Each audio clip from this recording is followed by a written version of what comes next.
Сабақтың тақырыбы су ол қандай екен. Бүгінгі сабақта баласымен судың қасиеттерін анықтайсыңдар және судың табиғи көздерін анықтайсыңдар. Балалар, айтыңдаршы, су қандай болады? Су дегеніміз не? Асыл? Су мөлдір болады екен. Кім айтады? Судың иісі жоқ. Судың иісі жоқ, әрине. Тағы? Сезім? Судың дәмі жоқ дейді. Тағы су туралы айтатындар ма? Судың түсі жоқ. Судың түсі жоқ. Тамаша бала. Су, яғни біз өмірімізде суды пайдаланамыз. Сусыз өмір бола ма балалар? Жоқ. Болмайды. Сусыз ешқандай тіршілік болмайды, иә балалар? Олай болса, әр топтың алдында балалар берілген ыдыс тұр. Байқаттырмын, ыдыстың ішінде не бар? Су бар. Енді қараңдар балалар, осы ыдысқа біз бір затты салып көрейік. Ал балалар, әр топ өзінің алдына тұрған ыдысқа қастарын салып көрсін. Тәңкі.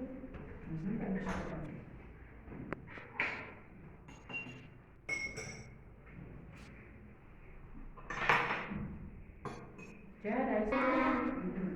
Бұл нені білдіреді? Судың қандай екенін білдіреді, мөлдір екенін. Түсі жоқ. Түсі жоқ екенін, яғни мөлдір, түсі жоқ, тап-таза су екенін білдіріп тұр, иә балалар? Ал енді балалар, осы суды қасығын алып тастап, барлығын иіскеп көріңдерші кәне. Қасығын аламыз, барлығын иіскеп көріңдер.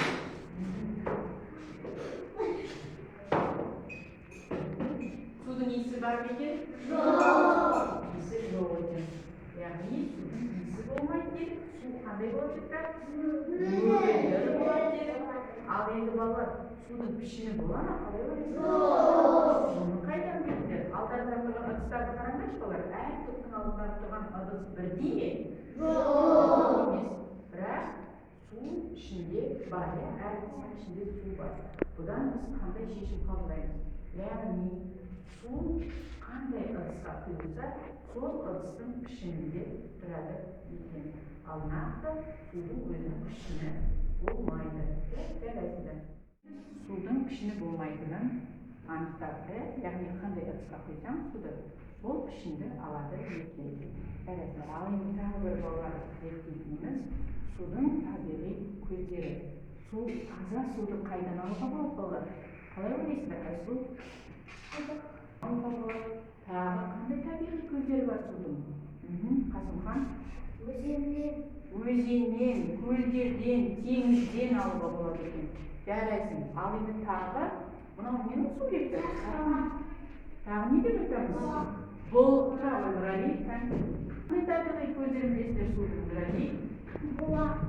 Балалар, сонымен біз бүгінгі сабақта судың қандай болатынын үйрендік.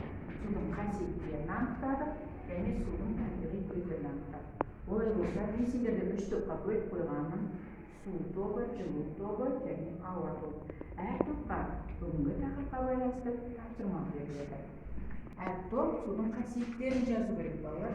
Мына парақтарға. Бірінші болып жұмыстарын қорғайды. Ортаға кім шығады екен қорғауға?